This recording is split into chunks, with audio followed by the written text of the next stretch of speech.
guys, welcome back for another episode of the crypto forecast. It's been a while because for obvious reasons the price has been going sideways for a long time or going down very slowly. Not a lot of trading signals or patterns or anything like that, but yeah, let's just do an update here. So I have been saying for a long time that we could be consolidating in between the 3,400 and 4,300. So I have these blue lines here for a very long time. I also draw this red line here, like the path where I thought the price could, be potentially consolidating. The timing was not perfect, but if I move this here, for example, I just have to move it horizontally. The price levels, I still expect the price to respect these levels and consolidate here. I see a lot of people freaking out that we're going to capitulate and this is going down and we're going down to 2,000 or to 1,000 or whatever. I don't think we're going to break down anytime soon, and I have a few reasons to believe that. Of course, I could be wrong. I have been wrong before many times, so I don't have a crystal ball, but I have many signals that are telling me we're not going to capitulate anytime soon. The main reason is because of the 200-week moving average, which is right here, and we are about to touch it and potentially bounce on it. The 200-week moving average is a very strong moving average, is a very long-term moving average. I'm not saying it won't be broken in the future. I just don't think it'll be broken now, after we already had a huge capitulation here and after we have been going down already for more than a month now. So let's just see how long it's been. In this little downtrend, it's been 42 days. Well, according to the weekly candles here, if I go into the daily candles, it'll be probably more like 47 days or something like that. But it's okay, just let's say 42 days. It's been more than 42 days going down slowly. So swings usually don't last that long. We are already in the getting to, how do I say this? This downswing is lasting more than average now. So a turnaround is expected anytime soon. So this is one reason I don't think we're going to continue to go down or capitulate, because this downswing is lasting already more than average.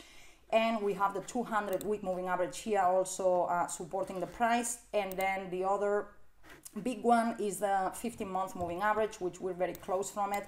And yes, we could go down as low as touching this 50-month moving average, which is right now exactly at $3,089.9. So $3,090 is the exact level of the 50-month moving average. So yeah, I don't discount going here to touch the 50-month moving average, but what I don't expect is to just break down and capitulate.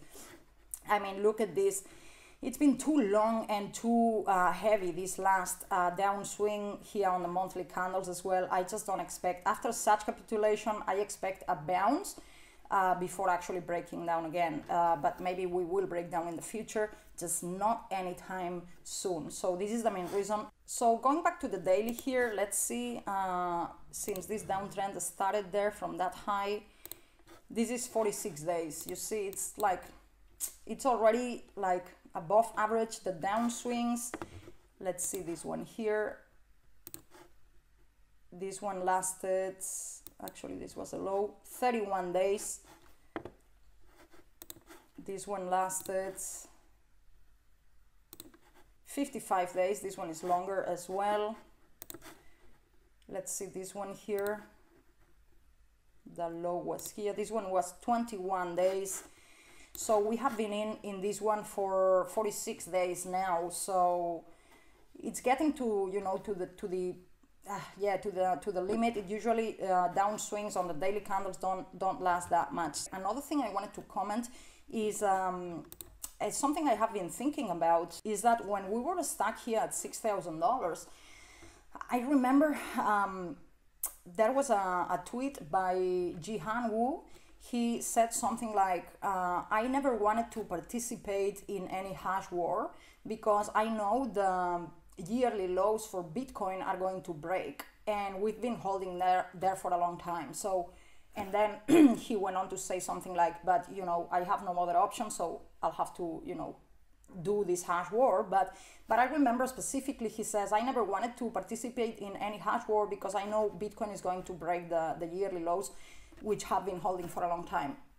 And then right the day of the hash war, if you see here, it was the 15th of November. So you can see my cursor is right now on the 15th of November, if you see the date down here, exactly when everything capitulated, because obviously these people, Jihan Wu, you know, Calvin Ayre, Roger Ver, all these people had to sell their, you know, their big holdings to finance this war, you know, to buy the hash power to do this war. And so when they started to sell their big holdings, it caused a crash in the markets, because these markets, you know, are very thin, and you know, they easily, you know, you can easily move them if you have, you know, millions of dollars. So this triggered a panic selling from the general public, and so they triggered this panic by selling here their big holdings, and then everybody entered panic mode and everybody started to sell, and many people probably sold down here or sold down here, you know,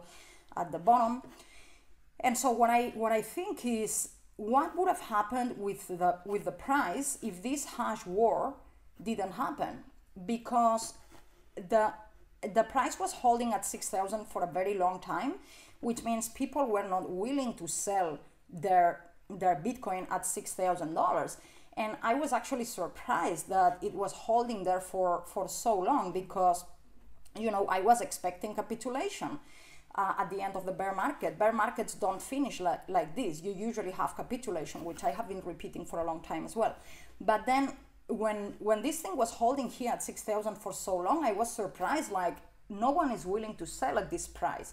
So I wonder what would have happened with price if this hash war didn't happen. So obviously I don't have the answer, but now that we already had this huge capitulation, and now that the price is holding, I'm gonna just call it $3,000, it's 50% lower than it was before. So if people were not willing to sell at 6,000, who's gonna be willing to sell at 3,000? So what I'm trying to say here is that I don't expect another capitulation unless we have another catastrophic event happening, unless we have some, you know, some other catastrophic news or event that could trigger another panic selling from the general public. I don't think we're going to see any capitulation. Now, I don't discount the possibility that we're going to have something catastrophic happens and we're going to see another capitulation. I still don't expect this to happen anytime soon. I would expect this to happen when we touch the 20-week moving average on the weekly time frame, which is around the same level with this downtrend resistance here, which comes from all the way from the top of the market.